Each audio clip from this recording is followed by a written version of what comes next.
Halo, selamat pagi. Dengan gua Om Ardi Gendut. Nah, kali ini gua mau nyampein sesuatu yang sebenarnya, hal-hal yang tidak perlu kalian tanyakan ketika dalam proses kredit. Sebenarnya bukan perlu tanyakan sih, tidak perlu di awal-awal langsung nanya ini. Nah, apa aja sih yang tidak perlu ditanya sebenarnya? Karena pertanyaan-pertanyaan ini akan mengaruhi persetujuan kalian gitu, kredit kalian. Mau kredit usaha, kredit KPR, apapun kredit itu, tapi ketika pertanyaan dilontarkan, malah akan menjadi menurut gua image yang kurang baik buat yang nanya ya, buat yang calon peminjam. Wah, kok bisa sih? Karena pertanyaan-pertanyaan ini justru bisa salah tafsir sama orang banknya, orang analis kreditnya, orang AO-nya, mantrinya misalkan. Jadi malah, "Oh, Bapak ini nanya ini ya?" Nah, hindari pertanyaan-pertanyaan ini jika kalian tidak dianggap sesuatu hal yang kurang baik dalam mengajukan kredit. "Wah, kok ada pertanyaan yang nggak baik?" Iya, ada. Dan bahkan menurut gua akan sangat memengaruhi proses kredit selanjutnya. Pertanyaan apa itu? Yang pertama, "Pak, kalau jaminan saya sekian, saya dapat berapa?" Mungkin pertanyaan ini bener sih, eee, betul ya, maksudnya artinya dia pengen tahu nih kalau saya jaminan sekian dapat berapa. Tapi bagi orang analis kredit mungkin nangkepnya beda. "Oh, kok Bapak ini nganggep bank, mohon maaf ya, seperti pegadaian ya?" Artinya apa? Ketika seorang yang bertanya seperti itu ke analis kredit misalkan, "Pak, saya jaminan sekian dapatnya berapa sih?" Itu kelihatan bahwa Bapak itu sebenarnya tidak tidak apa ya, tidak punya rencana terhadap kredit karena Bapak sendiri nggak punya kebutuhannya berapa. Dan seakan-akan Bapak itu, menyerahkan misalkan Bapak Ibu menyerahkan segala sesuatunya ya ke bank aja gitu, "Saya gadein aja rumah saya, apa, tempat usaha saya." Tapi tidak punya rencana terhadap saya tuh butuhnya berapa. Sebenarnya karena kalau ditanya, "Pak, jaminan sekian saya dapat berapa?" Itu sebenarnya tidak bisa dijawab. Loh, kok nggak bisa? Karena bank itu punya 2 cara menilai berapa kredit yang diberikan. Yang pertama adalah melalui usahanya, yang kedua melalui jaminannya. Jadi 2 hal itu sangat dilihat, yang utamanya oleh bank tuh dilihat 2 ini. Jadi yang mana yang paling kecil, itu yang dikasih biasanya. Jadi misalkan kalau usahanya, besar, tapi jaminannya kecil, ya pasti dikasihnya juga kecil.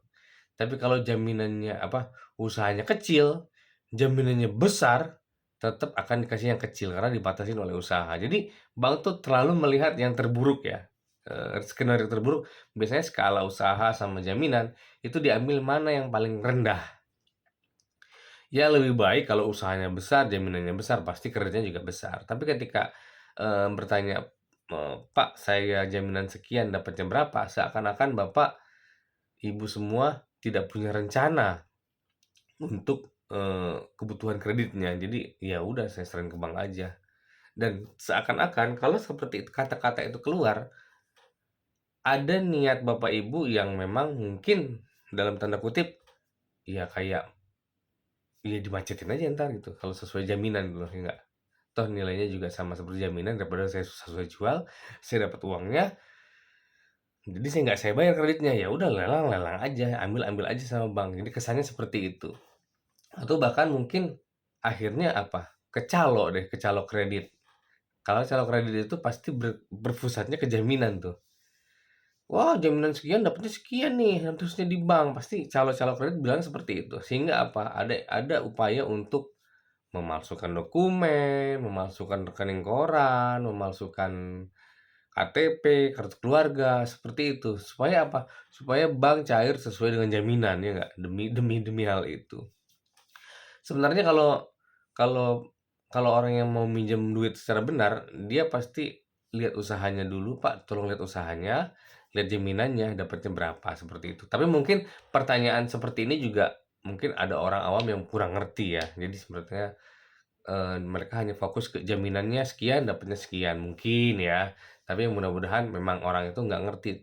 Takutnya orang itu mempunyai niat yang kurang baik seperti itu, kesannya ya nggak? Karena petugas bank ini petugas yang selalu negative thinking ya. Ya memang didesain untuk negative thinking, dia tidak percaya ke siapapun dan siapapun itu, nggak dipercaya. Demi menjaga misalkan karena kan bank ngasih uang ya, ngasih uang itu kan ada risiko. Yang pertama risiko kredit ya enggak, utamanya sih risiko kredit ya, risiko kredit itu ya ada risiko gagal bayar, makanya bank selalu ngambil yang paling rendah risikonya. Oke, itu pertanyaan pertama. Pertanyaan kedua adalah, "Pak, supaya cepet saya kasih berapa ya?" Nah, itu dia tuh ya. Supaya cepat prosesnya, jadi seakan-akan dia menyogok atau menyuap. Ada loh pertanyaan itu, ada. Dan kadang-kadang petugas bank yang bener misalkan ya, itu langsung ilfil. Wah, ini orang apa nih? Udah niat ngasih-ngasih misalkan kan, berarti kan ada sesuatu hal yang kurang baik. Kenapa harus ngasih kalau pede ya nggak? Kalau memang dia perusahaannya bener, usahanya bener ya nggak bakalan ada terucap kata-kata itu. Saya harus ngasih berapa, harus ngasih ke siapa biar cepat prosesnya. Wah, ya nggak? Ya nggak gitulah ya.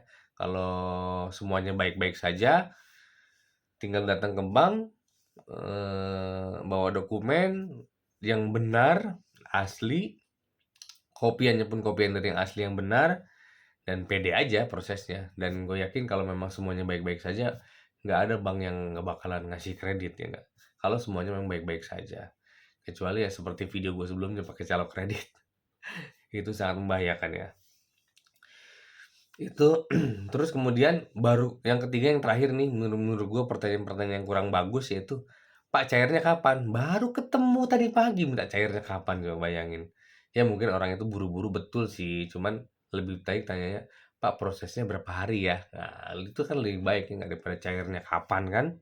Karena, eee, pencairan itu prosesnya panjang ya. Mulai dari kunjungan, analisa, persetujuan, baru pencairan, itu proses terakhir.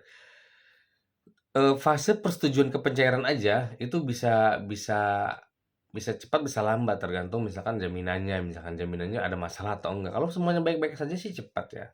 Tergantung juga Bapak Ibu semua ngelengkapi dokumen. Semakin cepat lengkap dokumen, semakin cepat. Ada video gue sebelumnya yang berapa lama proses KUR, itu tergantung dari persepsi kan. Kadang-kadang petugas bank itu menganggap proses itu dimulai ketika dokumennya sudah lengkap, tapi nasabah atau calon peminjam tuh memulai proses itu ketika pertama kali bertemu gitu kan.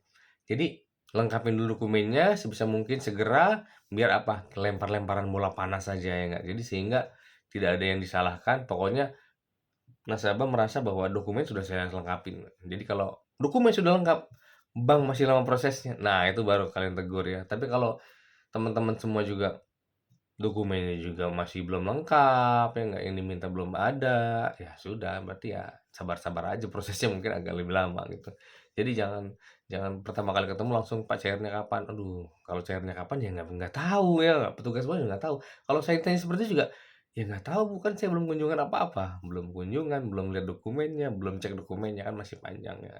Tapi, untuk sampai persetujuan mungkin petugas bank bisa ngasih estimasi, "Wah, kalau disetujuin Pak, paling 3 hari Pak setelah data lengkap." Paling itu yang bisa dijawab.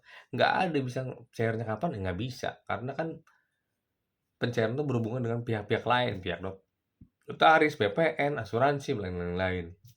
Jadi, kalau petugas bank hanya bisa menjawab estimasi sampai persetujuan. Paling 3 hari Pak, habis dokumen lengkap ya. Itu juga habis dokumen lengkap misalkan. Bukan baru habis ketemu sekarang nih kan, habis ketemu sekarang udah tanya pencairan kapan. Oh, pasti nggak bakalan dijawab karena gue yakin juga nggak bakalan bisa dijawab. Itu guys pertanyaan-pertanyaan yang sebenarnya kalian nggak harus ucapkan ketika pertama kali ketemu petugas bank untuk urusan kredit. Jadi ya yang paling penting teman-teman semua hanya yang pertama adalah lengkapin dokumen, itu aja dulu.